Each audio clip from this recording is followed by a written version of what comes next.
देखो 19 दिसंबर 2025 इस दिन पे डिसाइड होगा कि भाई तुम लोग का पोर्टफोलियो लाल में जाएगा पूरा, डीप रेड, या फिर ग्रीन में। क्यों क्यों हम बताता है, क्योंकि जापान इंटरेस्ट रेट क्या तो उस दिन बढ़ाएगा, क्या तो उस दिन वो अनचेंज, कोई चेंज नहीं करेगा, ठीक है। तो तुम लोग बोलेगा कि भाई हम लोग जापान से हमको क्या मतलब है, हम यूएस में इन्वेस्ट करता है, हम ऑस्ट्रेलिया का आदमी है, हम इंडिया में इन्वेस्ट करता है, तो हमको जापान से क्या मतलब, जापान इंटरेस्ट रेट बढ़ाओ या मत बढ़ाओ उससे हमको क्या है। अब उसमें तुमको हम बताते क्या है, 1980s में ना जापान खुद फाइनेंशियल क्राइसिस से गुजर रहा था, ठीक है।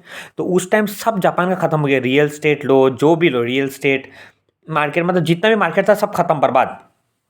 तो जापान इसे उभरने के लिए क्या किया, पिछला 30 साल से जापान पैसा प्रिंट कर रहा है, पूरा छाप रहा है पैसा, पैसा छाप रहा है। उन लोग क्या किया, इंटरेस्ट रेट जीरो कर दिया, नेगेटिव में भी ले गया इंटरेस्ट रेट, ठीक है, कि भाई तुम लोन लो, तुमको उल्टा पैसा मिलेगा, ठीक है, इन्वेस्ट करो, मतलब काम करो। तो ऐसे क्या किया आदमी लोग, क्या किया, वहाँ से जापान से येन उठा उठा के, लोन ले लेके यूएस डॉलर में उसको कन्वर्ट कर करके और पूरा मार्केट में डाल दिया, पूरा मार्केट में डाल दिया। ऑन पेपर ऐसा है, ऑन पेपर $3 ट्रिलियन वहाँ से लोन उठा के आदमी मार्केट में डाला हुआ है, ये है इन ऑन पेपर।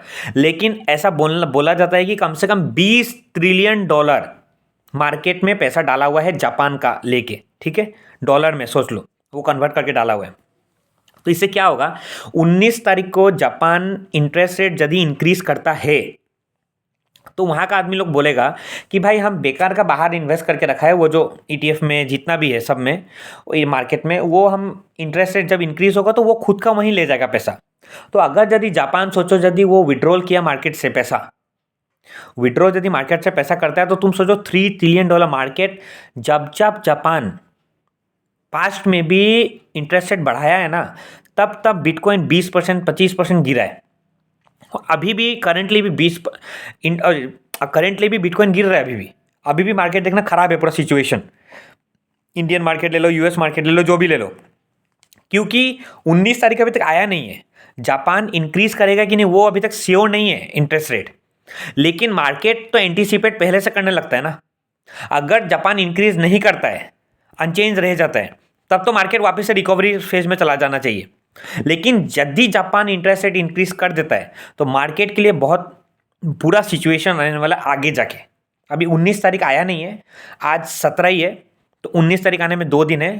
तो ये पूरा इसलिए साइकिल अभी मार्केट का जो बना हुआ है, इंडियन मार्केट का, यूएस मार्केट जो भी हो, जो अभी पूरा मार्केट का सिचुएशन बना हुआ है, इसीलिए मार्केट वही एंटिसिपेट कर रहा है कि भाई इंटरेस्ट रेट शायद जापान इंक्रीज करेगा। क्योंकि उन लोग का जो इन्फ्लेशन है ना, उन लोग का टारगेट था इन्फ्लेशन 2% रखने का, अब उन लोग का इन्फ्लेशन पहुंच गया 3% तक।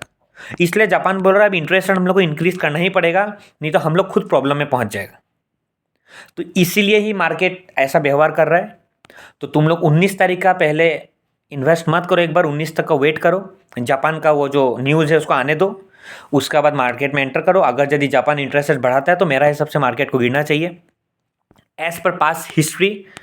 अब देखो क्या होता है, इसलिए मार्केट का ये हाल है। अपना दोस्त लोगों के साथ भी शेयर करो। Thank you.